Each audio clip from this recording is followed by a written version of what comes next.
Hello everyone. Compiler construction and design के series में अगर आप लोगों को थ्योरी की चीज़ें चाहिए, पेपर पास करना है, या फिर आप लोगों को थोड़ा बहुत आइडिया चाहिए कि अपना खुद कंपाइलर कैसे डिज़ाइन करें, कैसे इम्प्लीमेंट करें, तो उसकी थोड़ी बहुत मैं एल्गोरिथम्स, डिज़ाइन और फ्लोज वगैरह डिस्कस करूंगी आपसे। और थोड़ी सी मेहनत के बाद आप लोग अपना कंपाइलर एटलीस्ट 3 फेज तक खुद डिज़ाइन कर सकते हो। ठीक है, तो सबसे पहले मैं ऑडियंस बता दूं कि ऑडियंस जाहिर सी बात है कोई भी सॉफ्टवेयर इंजीनियरिंग का स्टूडेंट हो या आईटी का स्टूडेंट हो, तो सेकंड ईयर और थर्ड ईयर और उनका प्रोग्रामिंग नॉलेज थोड़ी बहुत हो वो हम वो सीख सकते हैं। या अगर आप लोग प्रोग्रामिंग नॉलेज नहीं भी है तो थोड़ी बहुत सीख के आप कर सकते हो। ठीक है, लेकिन इम्पॉसिबल नहीं है, आप कर सकते हो। ठीक है, इस लेक्चर 1 में क्या क्या मैं बताने वाली हूँ कि कंपाइलर क्या है, फंक्शनैलिटी ऑफ कंपाइलर क्या है, एरर्स और उसके कुछ टाइप्स हैं वो मैं आपसे डिस्कस करूंगी, और लैंग्वेज प्रोसेसिंग सिस्टम के बारे में। सबसे पहले लैंग्वेज प्रोसेसिंग सिस्टम पढ़ते हैं। ठीक है, ये एक ब्लॉक डायग्राम है जिसमें मैंने पूरा फ्लो बनाया हुआ है कि हम कोई भी सोर्स कोड लिखते हैं और उसको रन करते हैं तो वो कैसे एग्जीक्यूट होता है, किस किस पेजेस से गुजरता है। ठीक है, हम बेसिकली जो भी हम कोडिंग करते हैं वो हाई लेवल लैंग्वेज होती है। ठीक है, सी शार्प हो गई, सी हो गई, कोई भी पाइथन वगैरह, any programming language is high level language. ठीक है, हम उसकी कुछ भी करते हैं। ठीक है, तो सबसे पहले प्री प्रोसेसर से गुजरता है। ठीक है, तो और फिर वो कन्वर्ट होता है प्योर हाई लेवल लैंग्वेज में। ठीक है, उसके बाद कंपाइलर उसको कंपाइल करता है और उसको असेंबली लैंग्वेज में कन्वर्ट करता है। फिर असेंबलर क्या करता है, उसको रीलोकेटेबल मशीन कोड में कन्वर्ट करता है।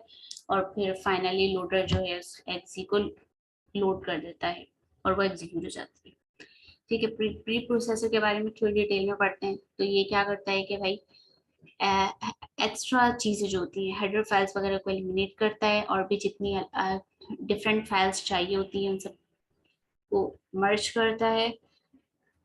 ठीक है, असेंबलर क्या करता है, असेंबलर बेसिकली कन्वर्ट करता है असेंबली कोड को रीलोकेटेबल मशीन कोड में। और रीलोकेटेबल मशीन कोड में क्यों कह रही हूँ कि क्योंकि ये मेमोरी में कहीं भी लोकेट हो सकती है। ठीक है, लिंकर क्या करता है, लिंकर क्या करता है, ऑब्जेक्ट फाइल को क्या करता है,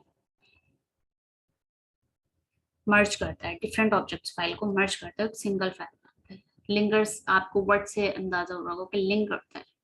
ठीक है, लोडर क्या करता है, फिर फाइनल काम जो है वो लोडर का होता है। लोडर क्या करता है कि डॉट एक्जी की जो फाइल बनती है उसको मेमोरी में लोड करता है, उसको एग्जीक्यूट करता है।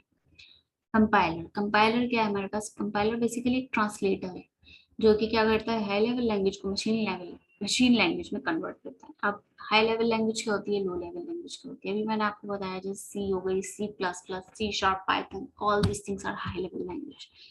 ठीक है, हाई लेवल लैंग्वेज वो होती है जो हमें समझ आती है, कंप्यूटर को समझ नहीं आती। कंप्यूटर को 0 और 1 की लैंग्वेज ही समझ में आती है। वो क्या होती है, मशीन लैंग्वेज होती है, असेंबली लैंग्वेज होती है, तो वो लो लेवल लैंग्वेज होती है। और बाकी जिसमें भी हम प्रोग्रामिंग करते हैं, हम सोर्स कोड लिखते हैं, स्क्रिप्टिंग करते हैं, वो सारी हाई लेवल लैंग्वेजेस होती है।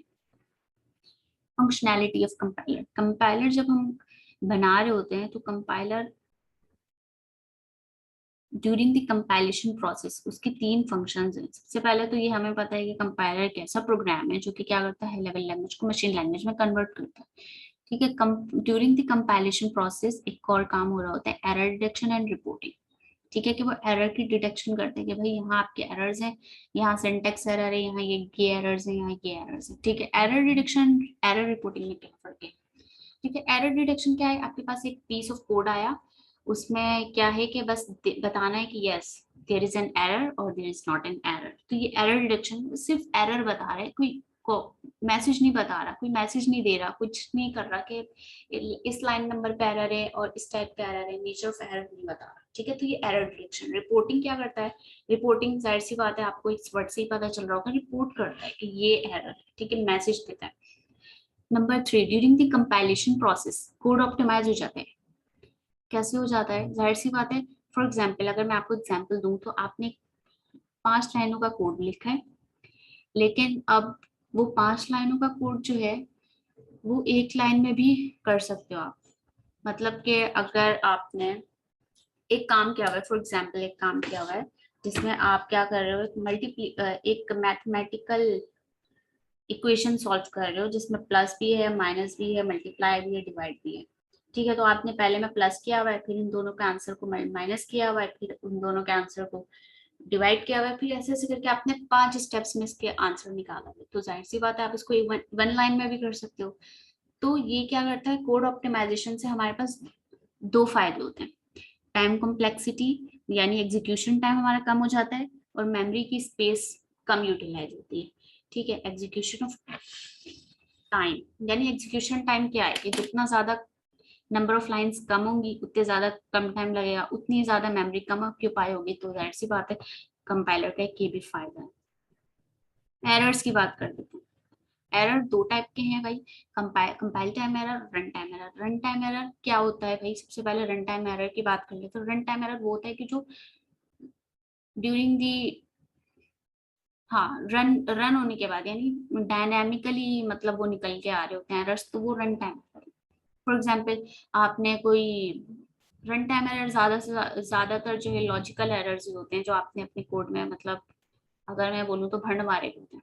सही है, तो रन टाइम एरर्स होते हैं। फॉर एग्जाम्पल अगर मैं आपको एग्जाम्पल दूं तो कि आपने एक कैलकुलेशन की हुई है और कहीं ना कहीं उस कैलकुलेशन में क्या हो रहा है कि डिवाइडेड बाय जीरो हो रहा है, तो जाहिर सी बात है इनवैलिड का ही एरर आएगा, इंफिनिटी का एरर आएगा ना। आपने एक एरे इनिशियलाइज किया हुआ है, वो फाइव फाइव इंडेक्स का आपने एरे इनिशियलाइज किया हुआ है 5 लेंथ का, ठीक है, जिसमें इंडेक्सिंग कहाँ से होगी, 0 से लेके 4 तक होगी। लेकिन आपने एक्सेस उसको पांचवा एलिमेंट एक्सेस किया हुआ है, तो ये जाहिर सी बात है आउट ऑफ बाउंड एक्सेप्शन अकर होगा। ठीक है, कंपाइल टाइम एरर को डिटेल में पढ़ लेते हैं कि लेक्सिकल एरर। लेक्सिकल एरर वो सारे एरर्स होते हैं जो लेक्सिम में एरर्स होते हैं, लैंग्वेज लिखने में एरर्स होते हैं। मतलब कि आपने किसी वेरिएबल का नाम डिक्लेयर किया वो गलत था, आपने कोई चीज लिखी या कोई इलीगल कैरेक्टर या फिर कुछ आपने कोई गड़बड़ कर दी लिखने में, तो वो सारी लेक्सिकल एरर्स होते हैं। देखते हैं कि कौन कौन से एरर्स होते हैं। ठीक है, अच्छा, ये वैलिडिटी चेक करता है बेसिकली लेक्सिकल एरर के, आपने जो भी लिखा है वो वैलिड है या नहीं है, आपने जो भी एक इंटीजर डिफाइन किया है वो वैलिड है या नहीं है। फॉर एग्जाम्पल मैंने एक इंटीजर डिफाइन किया उस 15, दैट जाहिर सी बात है ये वैलिड है, एरर नहीं आएगा। लेकिन मैंने एक इंटीजर डिफाइन किया हुआ है 1, बीच में कोई स्ट्रिंग का वर्ड घुसा दिया 1A5, तो जाहिर सी बात है ये तो वैलिड नहीं है ना, this is not N valid integer, तो क्या है, ये लेक्सिकल एरर है। Spelling error, appearance of illegal character, transposition of character, exceeding length of N identifier, ठीक है, सारी जो है ना लेक्सिकल एरर्स हैं। फॉर एग्जांपल देखें, एक इंटीजर इनिशियलाइज किया हुआ है 9 ABC। एवरीवन नोस कि कोई भी प्रोग्रामिंग लैंग्वेज होती है, सी हो गई, C++, सी शार्प है, कोई भी, उसमें हम जो वेरिएबल का नाम होता है वो कभी भी इससे शुरू नहीं करते, वो हमेशा अल्फाबेट से शुरू होता है। हाँ, आप ABC के बाद 9 लिख सकते हो, 9ABC नहीं लिख सकते, तो ये इलीगल कैरेक्टर है। ठीक है, सिंटेक्स एरर क्या होता है, लिखने सिंटेक्स में गलती, मतलब कि कोई भी आप काम कर रहे हो तो सिंटेक्स क्या होता है, बेसिकली सिंटेक्स होता है आपने एक फॉर्मेट, ठीक है, आपको किसी को लेटर लिखना है, ठीक है, तो उसका एक फॉर्मेट होता है, टू, फ्रॉम, थैंक यू, ये सारे फॉर्मेट्स होते हैं। अगर इसमें आप गलती करेंगे तो जाहिर सी बात है ये एरर्स हैं। ठीक है, तो इसी तरीके से जब हम अपने पीस ऑफ कोड लिखते हैं या कोई भी टूल यूज करते हैं, फॉर एग्जांपल हमने फोर का लूप यूज किया, ठीक है, उसका कोई ना कोई फॉर्मेट है। ठीक है, और वो फॉर्मेट किसने दिया है, डेवलपर ने दिया है, किसी ना किसी ने तो उसको डेवलप किया होगा ना, और उसने किसी ने उसका फॉर्मेट, प्री डिफाइंड फॉर्मेट उसका सेट किया होगा। तो अगर आप उस फॉर्मेट में कोई गलती करते हो तो ये आपके सारे सिंटैक्स एरर्स कहलाते हैं। ठीक है, for example missing operators, unbalanced parenthesis. For example ये एक रूल है तो है, integer is equal to 5, terminator is necessary in case of C sharp, C++। आप, ठीक है, तो ये एरर आएगा।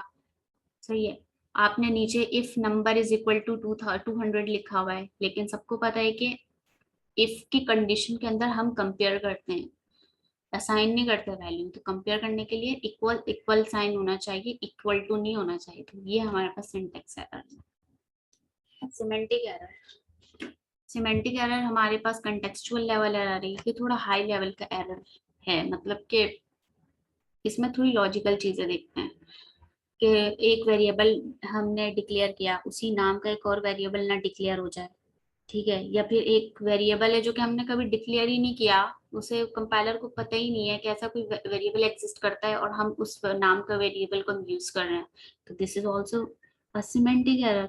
ठीक है, टाइप चेकिंग एरर है। टाइप चेकिंग एरर क्या होता है कि हमने type mismatch, basically type mismatch के, टाइप मिसमैच क्या होता है कि एक चीज है और दूसरी चीज है, वो दोनों आपस में मैच नहीं हो रही, बस सिंपल।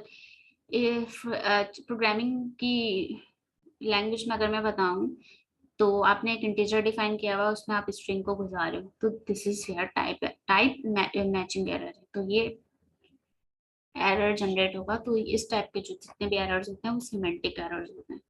ठीक है, थैंक यू।